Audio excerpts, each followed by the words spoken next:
This is Undaunted.Life, a man's podcast. I'm your host, Kyle Thompson. Let's get into it.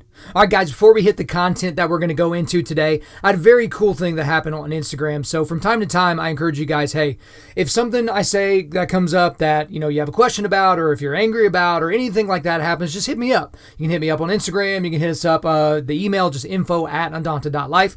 And I do actually get quite a few messages from you guys, but I do get some that are kind of in the same vein. They kind of end up kind of in that same area, same type of question. But this was a really cool thing, because this was a message that I first got sent back in January and it just came to fruition. So enough with the setup. Let me just kind of get into it. So this guy, who I won't tell you who he is, he sent me a private message on Instagram, and this is what he said. And just so you know, it's kind of like jumbled up a little bit because it's just kind of like common language. So if I don't read it super smooth, it's just because it breaks up the message and it's kind of typed in sentence fragments and whatever. I'll do my best here. So here we go. Hey Kyle, I've really enjoyed your content on here and through podcasts. I align with so much of what you're saying. I'm also local in Edmond and still ironing out what God wants from me as far as men's ministry, but it is something He won't let me shake. My big question that you may or may not have an answer for is, how do we get men to the point to care or change?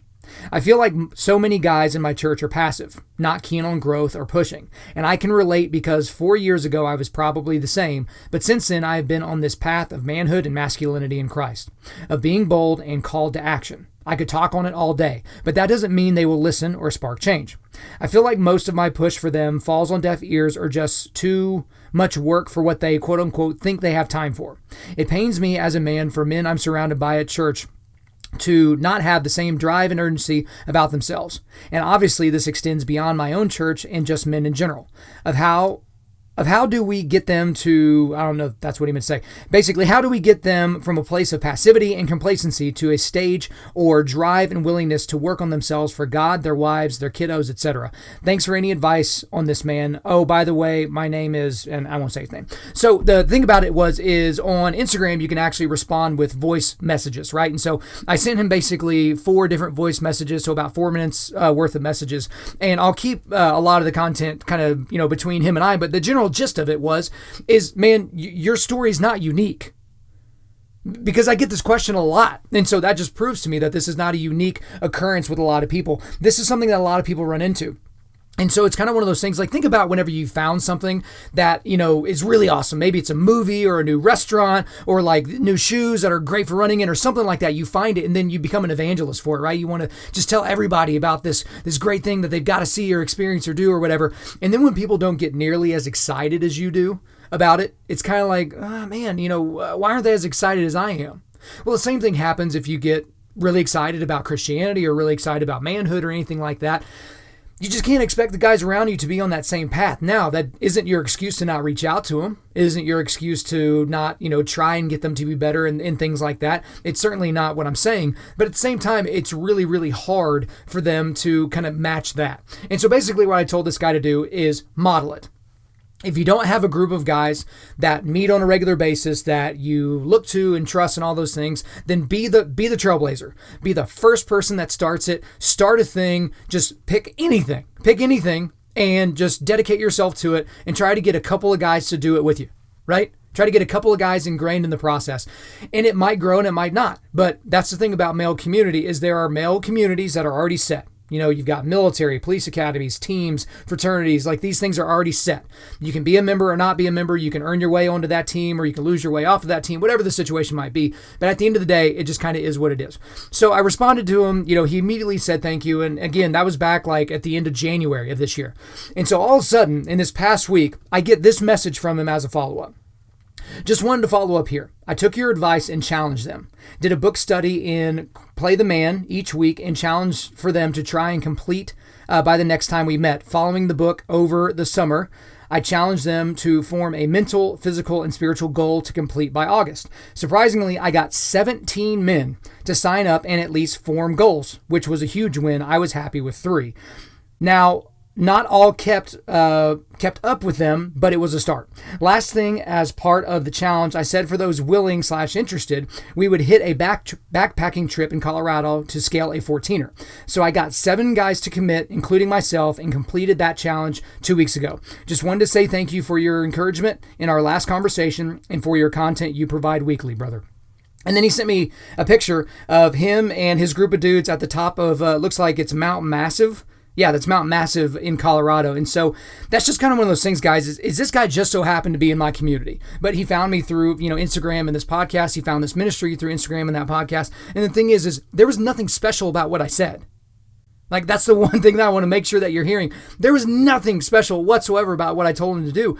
It's pretty basic. What letter comes after A, B? Like, it was just kind of one of those things that was just clearly the next step in the process. But he did it. And so that's my encouragement to any guy out there listening that's, lamenting the fact that they don't have a group of guys that gets together and goes and, tackles 14ers, that they don't have a group of guys that gets together on Sunday nights and trains jiu-jitsu and does all those different things and reads books and pushes each other. And they just lament that. And it's just like, what was stopping those guys from starting those groups to begin with? Themselves. That was it. But those guys set out and did it.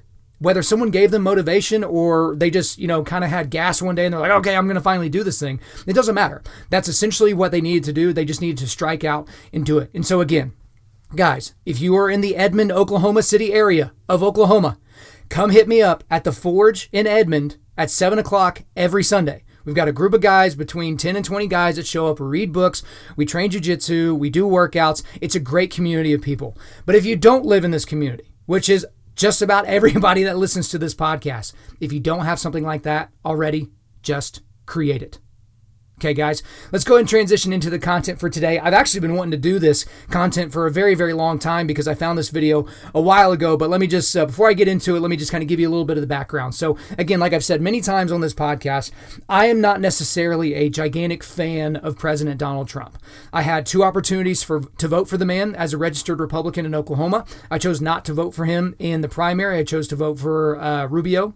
And I chose to leave the top of my ballot blank for president of the United States in 2016 because I didn't think either him or Hillary Clinton met my kind of basic standards of human decency, and I don't think either one of them warranted my vote. Now, I can safely say that I've been pleasantly surprised with how pro-life he has been, with how conservative he has been, for how pro-military he's been, like all the things that I really, really like and enjoy. He's been on the right side of a lot of those things. I wish he would just turn his Twitter off. I wish he would just stop saying so many petty, stupid things. But hey, it's just kind of one of those things. He's the vessel that's getting some of these things done. It just kind of is what it is. But today is not about the 2020 election and whether or not I feel like I can vote for Donald Trump. This is about the person that was my favorite person so far in the Trump administration. Now, if you've been following the Trump administration for any length of time, you know this to be true. The guy's kind of had a revolving door. He's had a revolving door of people. He hasn't had a lot of people that have been with the tenure for very, very long that aren't related to him. And so they just haven't been in the administration for a long time. But my very, very favorite person that he has had under his employ was General James Mattis. He was the Secretary of Defense for several years under his leadership, and he left. And, there's some, conflicting reviews of his time there, but there were also some conflicting reasons why he left. But I was just so excited about him being at the helm because after 8 years under the Obama administration, which Obama made sure that he weakened the military. He didn't want us to have this might internationally that we had experienced for such a long length of time. And he actively did things against that, which I was never really a fan of. And you could kind of see that in some of the people that he promoted, and I'm trying to say this as politically positive as possible, but some of the people that he promoted, they weren't the war dogs. They weren't the people that you would want to go in there to end a war or to, basically destroy the enemy. But General James Mattis is that guy. And so this is not a podcast about his bio. He's got, books out there. Go to his Wikipedia page, all those different things.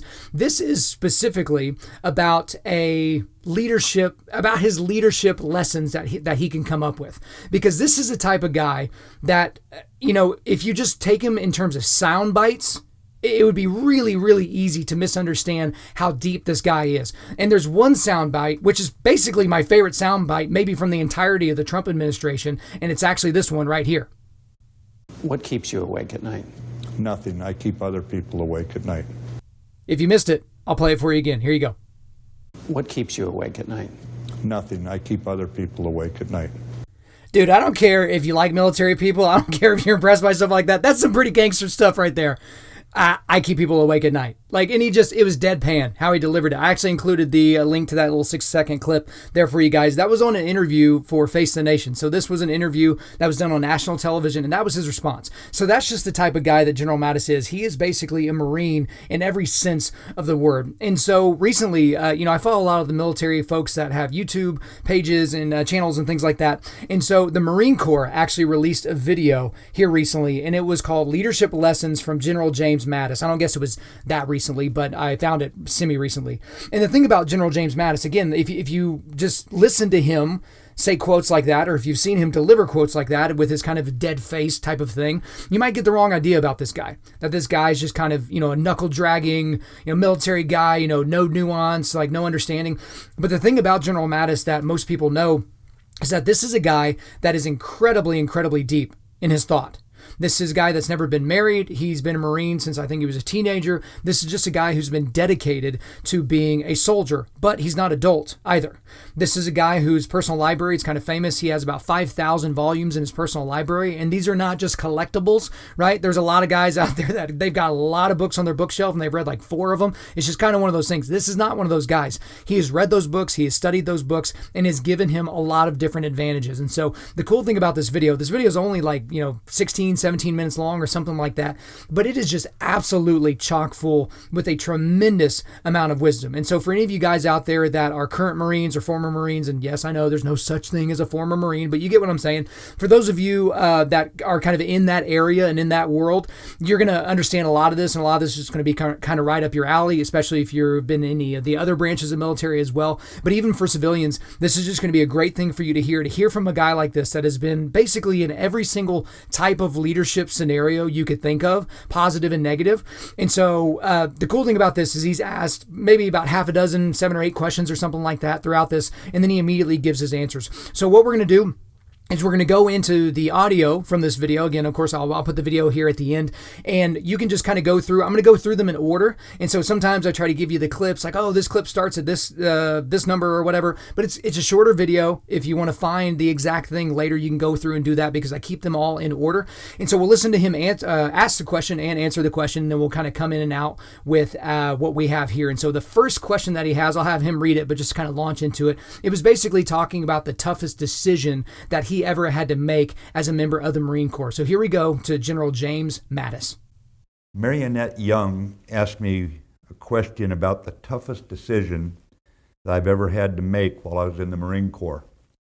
Do you regret the decision, and would I have done anything differently?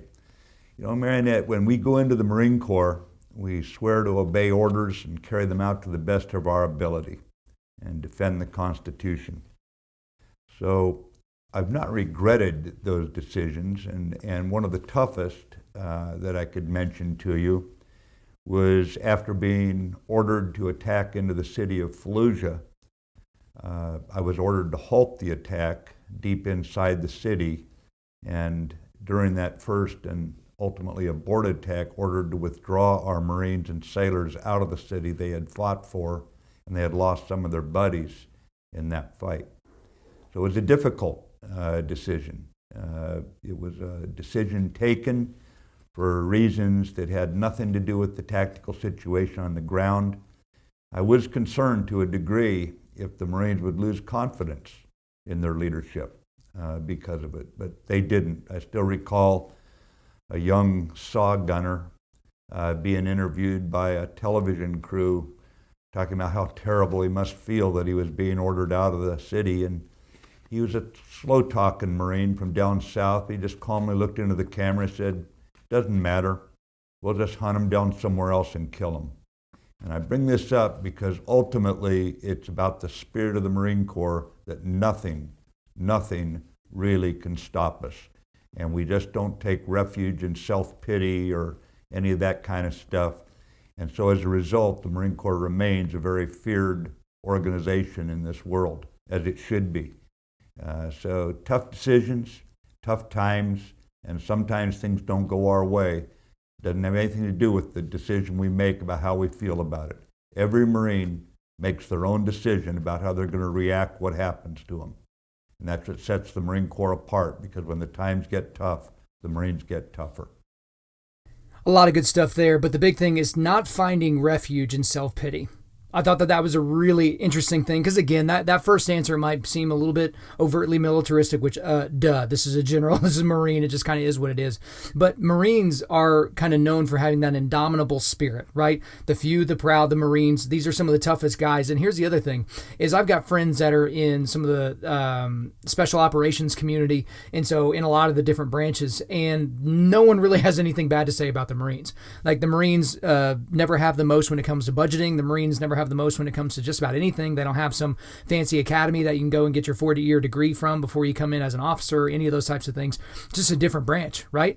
But they do have an incredibly feared reputation there. I mean, whenever they go in somewhere, I mean, the locals or the enemy, essentially, they're not excited that they're there, right? Not to say that they're excited that anyone that has to do with the United States military would be excited about the Marines being there, but especially about the Marines just because of their spirit, just because of what they have to go through in training, what they have to go through individually. And so I think this kind of sets him up. Again, if you weren't familiar with James Mattis, this kind of gives you a sense of who this guy is. But again, he goes into a lot of different areas. So let's go ahead and get into the next question here.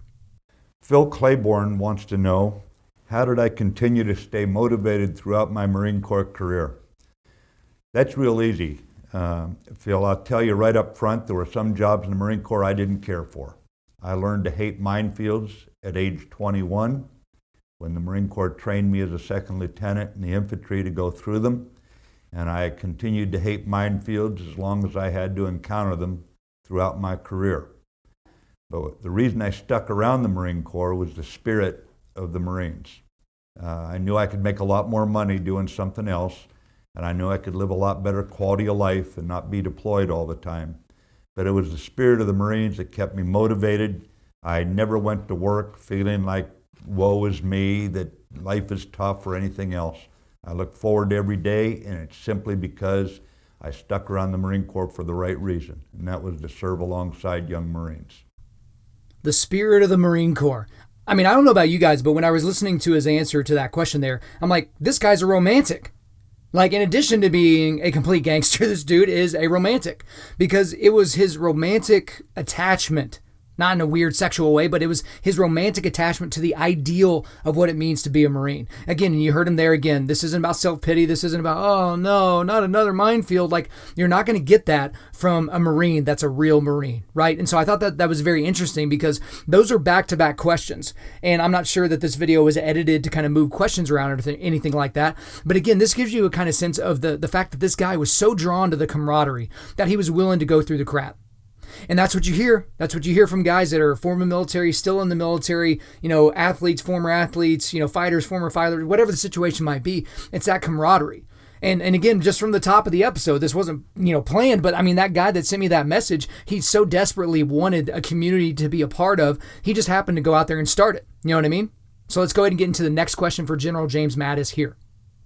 Joel Delph wants to know, how do you keep improving as a leader to meet the demand of each role in your career?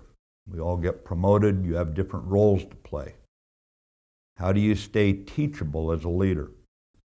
I think the most important thing here, Joel, is that you have to assume you must keep improving. If you make that your decision, that you must improve, if you look at every week in the Marine Corps as your last week of peace, and you must be better at the end of this week as a warfighter, then you'll push yourself on your 3-mile run down to 18 minutes, and you'll accept no excuses.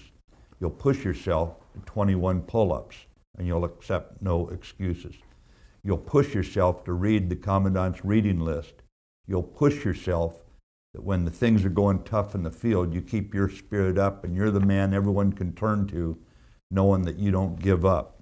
And you just keep improving every day with the assumption that if you're going to lead more Marines in the future as you get promoted, they expect you to be the physically toughest, the mentally sharpest, and the spiritually just the most undiminished person, that nothing, not cold, not rain, not enemy situation, not frustrating rules can get you down. And you just maintain this body, mind, and spirit improvement at all times. You stay teachable most by reading books. by reading what other people went through. I can't tell you the number of times I looked down at what was going on the ground, or I was engaged in a fight somewhere, and I knew within a couple of minutes how I was going to screw up the enemy. And I knew it because I'd done so much reading. I knew what I was going to do because I'd seen other similar situations in the reading. I knew how they'd been dealt with successfully or unsuccessfully. And so long as you continue along this line, so long as you remember somebody on the other side is watching, hoping that you're not at the top of your game, that you're not reading, that you're not working out, that you're not strong spiritually, then they're going to think they've got you. You want to always be the toughest, the sharpest out there. Man, so much good stuff there. And he gets into some more things more specifically later. But to address a few things, from the top of that answer, he was basically saying, like, when you're in the Marine Corps, if the idea is that you need to be a better Marine tomorrow, you're going to kind of mold your life to basically filter into that singular goal. Right? And he mentioned, getting your 3 miles time down to 18 minutes, right? So that's, 3 6-minute miles. That's scooting. Getting those 21 pull-ups in, like getting those standards done. Because those aren't things you just wake up one day and you can just do those things, right? But then he kind of starts to introduce some elements of spiritual, mental, and physical resilience inside of there. He actually kind of mentioned it there without saying it. But he even talked about reading. He explicitly wanted to talk about reading, which is not something that most people would expect from a Marine if you're ignorant about the Marines. But what most people don't realize is there is a commandant's professional reading list.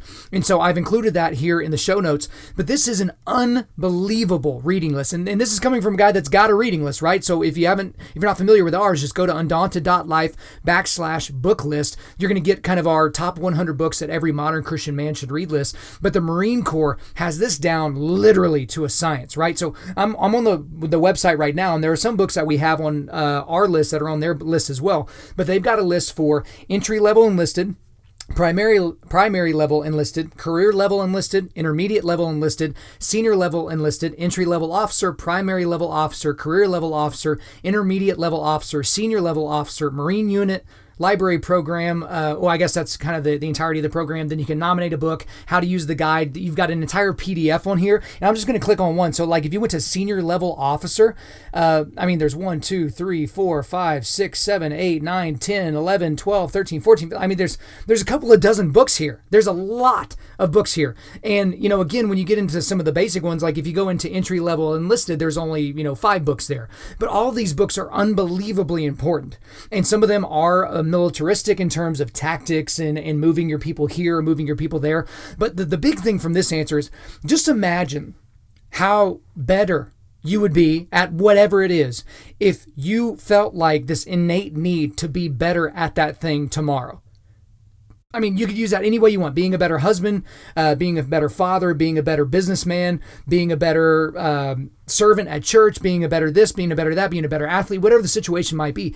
How would your life look different if you had to do that?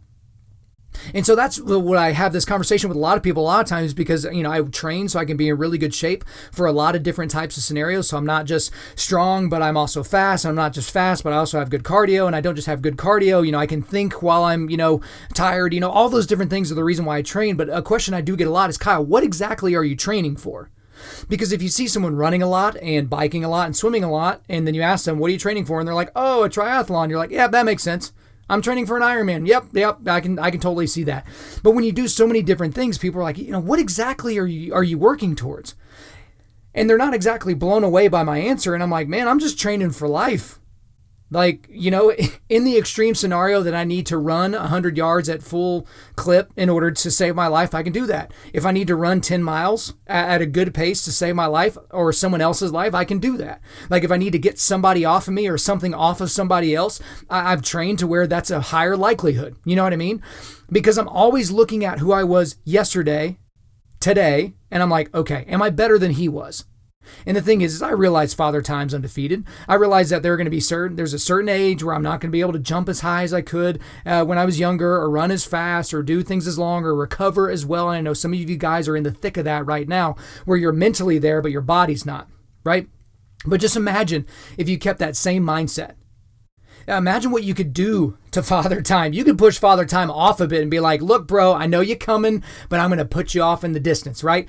You come for some people and then you get them by the time they're 22 or 23. You're not getting me for a long time. I just thought that that was a really, really awesome way to frame his answer to that question. But let's go ahead and get into the next question here.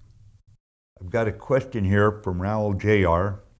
from Camp Rhino in 2001. It was in southern Afghanistan right after 9/11. Raul, when you and I were out there, and you asked about a cold night in Afghanistan when I was walking the perimeter by myself, greeting a bunch of young Marines, and what was I thinking about? Well, I think I remember the night in question. If you'll recall, the mortars were firing in one direction, and we had a lot of shooting going on at one side of the perimeter. And the reason they keep some of us gray-haired guys around is because it's not our first war, not our second war.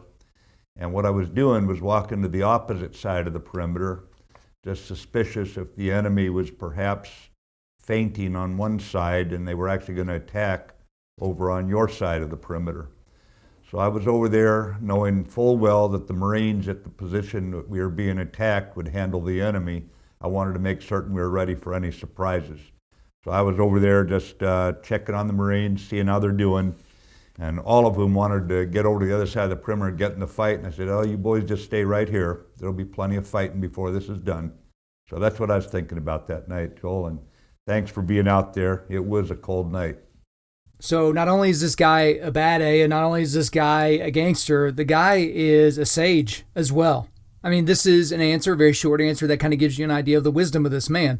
Again, he said it there at the beginning, which is basically like, hey, there's a reason why we have so many gray hairs in camp, because these are gray hairs that certainly can't run the miles as fast as the 20-year-olds or, do as many pull-ups as the 18-year-olds. But at the same time, they have the depth of knowledge and understanding that can keep those 18, 20, 25, 30-year-old Marines, not only keep them in line, but keep them alive. But the thing about it is, and you kind of get this idea with a lot of people in the military, but if you speak with anybody in the military, you get this sense that at certain points, like they are rabid dogs on a chain, and they are just waiting for their CO to release the chains and let them get after the enemy. And to a certain degree, you want that. You want that for the men that are basically standing there between the front lines and your front door, right? Like you want that out of those people. But at the same time, there are different ways to hold those men back. And this was a very calm way that he did that, basically assuring these Marines, hey, don't you worry. There's fighting going on right now. There's bad guys that we could go get right now, but don't you worry. We're going to go get them. And I think you see some of that, if you remember his answer, I think it was to the first question you had, that guy, the Southern guy, just kind of spoke really slowly and was like, basically, you know what, no big deal.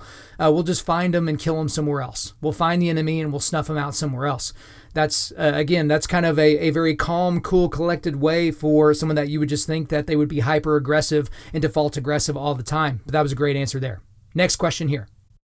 Jonathan Herrera wants to know, what is the one leadership lesson you learned as a general grade officer that you would wished you have known your whole career? You learn all the way through, Jonathan. At each rank, you're learning more. And if there was one lesson that came more and more into focus over the years, it was one I learned by watching similar-sized units. Like, for example, I watched dozens of platoons go through certain ranges, or I saw companies, dozens of companies in fights. I always wondered what made one unit better than another. They were all well-trained. They all came through the boot camp. All of them had been recruited from America, and they were quality young men. So what made them different? It was the junior leadership, the junior NCOs, the junior officers whose coaching, whose animating spirits brought out the best in their troops, who had admired leadership. We all know that earning the trust and respect of your subordinates is critical. You simply have to earn that trust. You have to earn that respect. You have to earn that every day, because when it's all over and done with, you're not going to win any fights as a leader. Your troops are going to win those fights. But there was another word I learned to prioritize as I evaluated units, and that word was affection. It's not popularity with all the favoritism that comes with trying to be a popular person as a leader. That's a road to failure. But affection that you create in a unit, an affection so strong that the troops will stick by one another, they'll carry out the mission even in peril.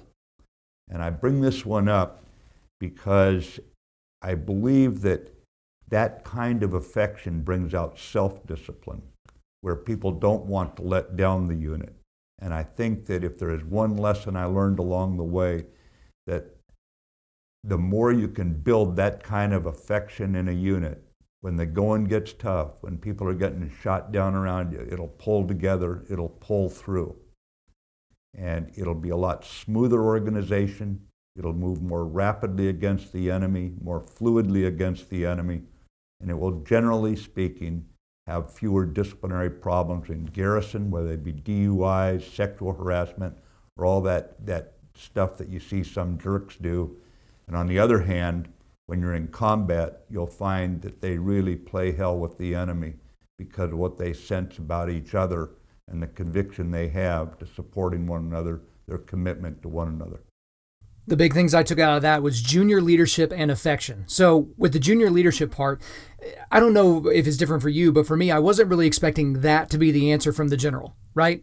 To say that, oh yeah, it's just up to the junior leadership. But those are the people that did kind of make the personality of those different units, right? And so, and again, it's kind of interesting to see a guy that's risen to the top and see that at different points during his career, he wasn't always in the best group, because he even caught himself looking around going, man, what's better about them? How are they better than us? And those types of things. But then it shows you his ability to discern the reasons why. And it's like, man, the junior leadership is so awesome. But then he brought up the word affection. Again, a word that you probably weren't expecting out of the mouth of a guy like that. But again, these people were affectionate towards one another. Again, not in a sexual way, but they're affectionate towards one another because they're affectionate towards the mission, towards the things that they're able to accomplish, and they understand the utility of doing those things in a group, to doing those things as a team, as a unit. Like they understand how those things are important. And just think about it for yourself. For any of you guys that are athletes out there or former athletes, think about the teams that were the best teams that you played on. I would take a wild guess here, wild stab in the dark, that there weren't a whole lot of divas on that team that were also poisonous to the culture inside the locker room. Just a guess. There are some teams that you're on where if you have 2 or 3 really good diva players on a basketball team, everyone can hate them, but you might win state. I understand those types of things happen. But it's typically whenever everybody was for everybody else. The coach was for you, the player was for you, like the guy to your left and to your right, you knew that they were for you, right? It was more of a phalanx, right? As opposed to one guy being out in the front and taking on the entire army. It's kind of one of those things that's very, very important. And I can only imagine, again, having never served in the military, how much more that must be important when to the left or right of you might be guys that are going to pass away, or guys that might have to leave the fight and never be able to re-enter the fight for whatever reason, right? And you might be that guy to somebody else. And so that affection, being able to have that affection towards the people that are around you, I can only imagine what that would look like when you're actually in it, when you're actually in the fight. All right, next question here. Philly Best 36. Where do you guys get these names? Wants to know, what leadership books do you recommend? It's a great question, because the Commandant's reading list is designed specifically to identify the very best reading there is on leadership. If you go to that reading list, you'll find Gates of Fire. And when you read Gates of Fire, you find you as a young leader will never face anything worse than what fighters have faced in the past. If you read Eugene Sledge's book about With the Old Breed at Peleliu and Okinawa, you'll find the spirit of the Marine Corps overcoming the most difficult combat conditions. And again, you'll find that you will face nothing new under the sun. You will be able to overcome it if you keep your Marine Corps training and your Marine Corps spirit foremost. It requires you to do a lot of reading because there are many different styles of leadership. You must stay authentic to who you are, but at the same time, we expect you to lead in no uncertain terms. In the Marine Corps, you're not paid to have a midlife crisis or ask people to help you through your midlife crisis. You're there to give the enemy a midlife crisis, and that means you put your Marines together into a good, tough team, And by reading from the Commandant's reading list, you cannot go wrong in getting different leadership ideas that will serve you very, very well. You don't get paid to have a midlife crisis. You get paid to give the enemy a midlife crisis. Again, there he is again. Now, again, I kind of got the cart before the horse a little bit by talking about the Commandant's reading list a little bit earlier. But again, he mentioned Gates of Fire, which is a book that is on our reading list as well. And when you read that book, yes, it is a novel, but when you read that, you're like, oh my gosh, like that is what people were going through at that time. Again, at some of our bases, like I've read about Bagram, like some of these bases, they've got movie theaters and bowling alleys and Starbucks, and they've got all these niceties. And I mean, you're at war. You're definitely at war. You would much rather be at home, but it's a far cry from what people were experiencing in past days. But again, it just kind of gives you that idea like, hey, you're put here to be resilient and take it to the enemy. You're not here to be on vacation. So I really like that he did that. And again, he's driving the point home. You got to read. I know there are guys listening to this podcast right now. They're like, oh, I need to read, man. I'm just going to do this or do this, man. And look, I get it. And technically, audiobooks is reading. But if you're listening to this podcast, you're taking in content that someone else created, right? I'm creating this specifically for you. But if you listen to other podcasts, that is content that people created. What do you think books are? So take in that content in any way possible. So if you want to listen to it, fine. If you want to read it, probably better. Like who knows exactly? Just get the content in. All right, next question. Sepia All the Things wants to know, what did you look for in your NCOs, and how should the relationship between an NCO and an officer complement one another? You know, Sepia, for all NCOs and petty officers in the Fleet Marine Force, I looked for two qualities. I knew I could trust Marines. I made that assumption. I could trust Marines. So what I was looking for was initiative and aggressiveness. I wanted them to have the initiative to take charge, the aggressiveness to carry out whatever the order was. I wasn't interested in them saying that something was difficult. I wasn't interested in the difficulty.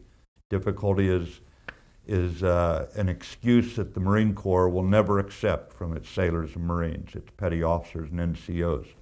So I looked for the initiative and aggressiveness and the ability to bond with their troops so that their troops looked at them as the admired leader, the toughest leader, the most capable leader that they could hope for. As far as the relationship between an NCO and an officer, there are some things that rightly belong to NCO leaders. These are things that have to do with the daily functioning of the unit, while the officer should be more concerned with being the sentinel, looking further out, making certain his unit is ready for whatever is coming down the pike, whatever missions are coming. So he's always on the lookout for an enemy, for an ambush, this sort of thing, and creates that kind of combat hunter mentality in the Marines. But the NCO has got to make certain, the petty officer has got to make certain that the sailors and Marines look and act like Marines and they're ready for whatever is coming. Whatever the officer brings down as the mission, they are ready to embrace it and carry it out. Initiative and aggressiveness. Now, this is something that I don't think he exactly spelled out, but it's something that as I've been thinking through his answer, I kind of got this dichotomy there, that you have to have somebody that has the physical readiness to be aggressive, right? Because you could be hyper aggressive in your mind and be a couch potato, and you're not going to be really hard for the enemy to overtake, right? So you've got to be able to be in shape and be physically ready. Again, you have the mental side, but you got to be physically ready. But then having the initiative, I feel like that's a little bit more of the mental side. So again, when you think about Marines, you think Marines are just these robots that, hey, go over there and kill those people. Okay. Like, that's not exactly what it is, right? There's kind of this misnomer with a lot of people in the military, and you hear Jocko Willing talk about this a lot if you listen to his podcast or read his books. But it's not just these are mindless, automatons that are just being sent off in different places. Like, you can question, you can strategize, you can, go above your boss's head to try and help. Not necessarily like that, but you can go to your boss, you can go to the person that's above you and kind of express your disappointment or your disdain with a plan or something like that. But again, the thing that he was talking about with his NCOs, which is non-commissioned officers, but those are basically individuals that he wants to have initiative and aggressiveness. And just think about that you're looking down on the people that are underneath you and that are serving the military in a different way than you are. And those are the two things that you want them to have. And I think for us as men that are just, going to work in an office building or going, to create businesses or just going and hanging out with our families or whatever the situation might be, can you imagine imagine what your life would look like if you focus on initiative and aggressiveness. And I don't mean being hyper aggressive, going up to a bar and sticking your finger in someone's chest just to see who the biggest man is or whatever the situation might be. But it's just like there are certain situations where you should be default aggressive. Like you should be absolutely aggressive about protecting your wife and children. Absolutely. You should be aggressive about protecting yourself and people that are around you. And I think those are situations that God would certainly be okay with as well. If you're being aggressive for the sake of being aggressive, if you're being a bully, no, there's no substantiation for that whatsoever. But I thought it was interesting he brought it up. All right, next question here.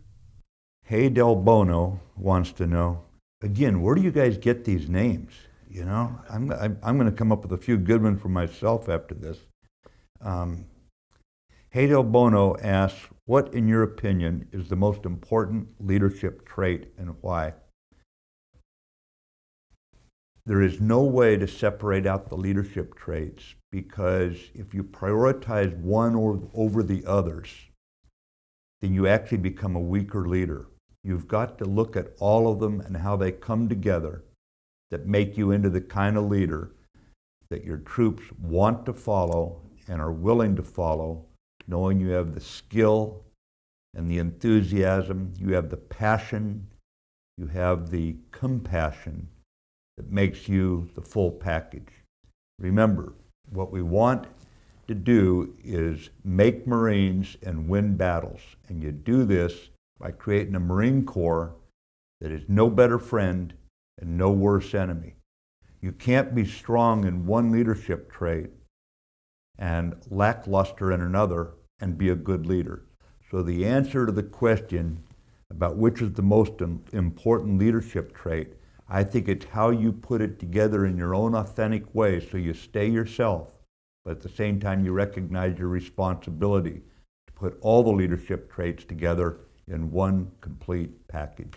No better friend, no better enemy. Again, those are some words to live by, but I absolutely love this answer because, guys, if you've done as much reading as I have in the world of kind of like business and leadership, certainly when you get into more militaristic reading, you're going to have a lot of carryover, but you don't hear things explained in the same way. But I thought that this is kind of a typical question that you're going to get, especially for a guy like General Mattis, which is basically like everybody wants that shortcut, right? They want the magic bullet. Okay, what's the one thing that I can do? Like, what's the one exercise that I can do to make me faster? What's the one thing that I can do to make me smarter? What's the one thing to make me better at work or whatever the situation might be? And that's just not how life works. There's not a magic bullet, right? Now, in the previous answer, he just got through talking about initiative and aggressiveness as kind of the two things that he looks for, but he didn't say that those things are paramount, that those things should be set above everything else and to the detriment of everything else, that you shouldn't even look at those things. But again, if you're going to be a big time leader, if you're going to be a leader of men, if you're going to be a leader of women, or whatever the situation might be, just a leader of people, like you've got to make sure that you have a good idea of the types of traits that coalesce into making a strong team. So I'm helping an organization right now that's in the very early stages of their organization, and they're trying to figure some things out. And I'm trying to tell them, I'm like, guys,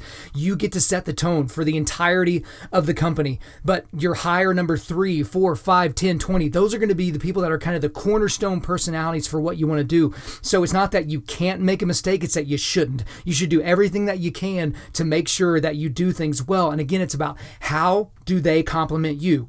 Do they do things really, really well that you don't, and vice versa? And those are things that are incredibly, incredibly important. So great stuff there. Guys, last question here. Let's go ahead and get into it. Roy McVeigh asks, what is the kill casualty radius of my knife hand? Well, Roy, I would tell you that once you get to be a high-ranking officer, the kill casualty radius is whatever your Marines make it. And by the time I got up to senior ranks, it was hundreds of miles. But I would just tell you that I remain humbled that I was able to stay in the Marine Corps so long when young Marines like you would make that kill casualty radius very deep in enemy territory and carry out the Marines' mission in a way that by the time you're a high-ranking officer, basically your reputation is made by you young Marines who went into the fights with the enemy. So the kill casualty radius, as far as you can throw it there, young man. Thank you. Again, that's that's a very interesting question to get from a guy, but it's a very militaristic type of thing. But I love the way that he answered it, and you could just tell, like if you watch the video of him answering the last question, he gets about as close as you can get for General Mattis to a smile. It seems like, but you can tell that this guy he loves being a military man. He absolutely loves being a Marine, and he loves the guys that he's around, and that is just something that you can see to where if he was frustrated serving under one administration versus another, or having a problem go on in this area versus that area. This is just a guy that is through and through an incredible man, an incredible thinker, an incredible leader. And it's guys like this that we should continue to take in. We should take in his thoughts and his actions and not worship at the altar of him and pretend as if he's some sort of a perfect man. We have a perfect man already that we can worship and should worship and follow. But at the same time, we can learn an unbelievable amount of things from a guy like General James Mattis.